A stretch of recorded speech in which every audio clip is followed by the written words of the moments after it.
السلام عليكم ورحمة الله وبركاته. ازيكم عاملين ايه؟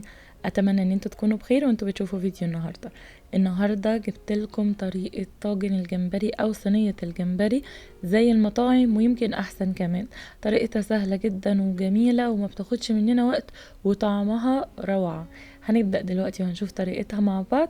بس يا ريت قبل ما نبدأ لو اول مرة تشوفوني، انا اسمي ليندا ودي قناتي، يا ريت تشتركوا في القناة وتفعلوا زر الجرس عشان يوصلكم كل جديد، ولو عجبكم الفيديو متنسوش تعملوا لايك. ويلا نبدأ على طول في الطريقة. اول حاجه هبدا بيها طبعا هو الجمبري. انا عندي هنا الجمبري حجمه كبير بقشره. ببدا اشيل منه الحبل الرملي بالطريقه اللي انتم شايفينها دي. بدخل توز بيك او عود اسنان ما بين الفقره التانية من ناحيه الديل والفقره التالتة، وبعدين اسحب لفوق يطلع معايا الحبل الرملي بكل سهوله. الطريقه دي مهمه جدا لانها بتضيع اي ريحه بتكون مش كويسه في الجمبري او اي ريحه زفاره، فلازم طبعا ان انتوا تنضفوا الجمبري كويس جدا من الحبل الرملي.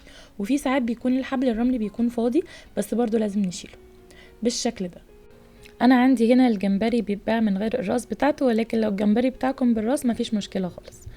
هبدأ بقى في تحضير الخضروات اللي انا هحتاجها. هحتاج لبصلة يكون حجمها ما بين المتوسط للحجم الكبير، بقطعها جوليان زي ما انتم شايفين كده.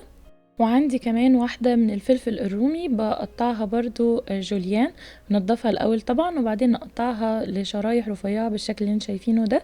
ولو حابين تضيفوا شطة تقدروا تضيفوا، انا ضفت واحدة من الفلفل الشطة. وكمان هحتاج لحوالي من 5 ل6 فصوص توم حسب حجم التوم عندكم. انا بضغط عليه كده بالسكينة وبعدين ببدأ اقطعه صغير. ودي كل الخضروات اللي انا هحتاجها، البصل والثوم والفلفل.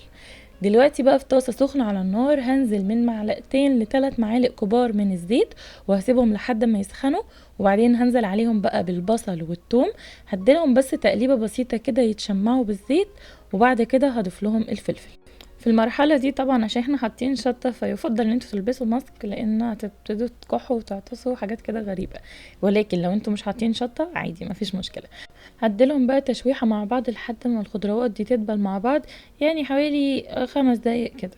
وبعدين هبدأ بقى انزل عليهم بعصير الطماطم، كوبايتين من عصير الطماطم.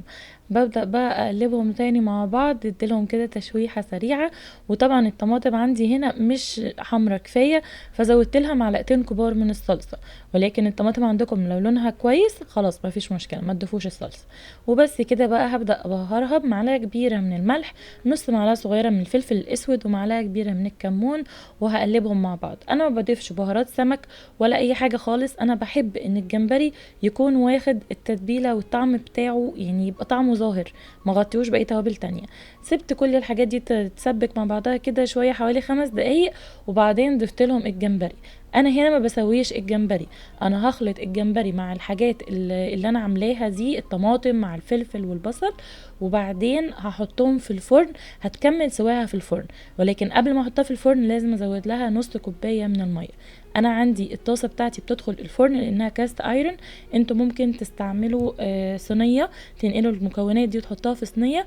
بتدخل في الفرن بتقعد ما بين 10 دقايق لربع ساعه، وبعدين بتطلع معانا بالجمال اللي انتوا شايفينه ده.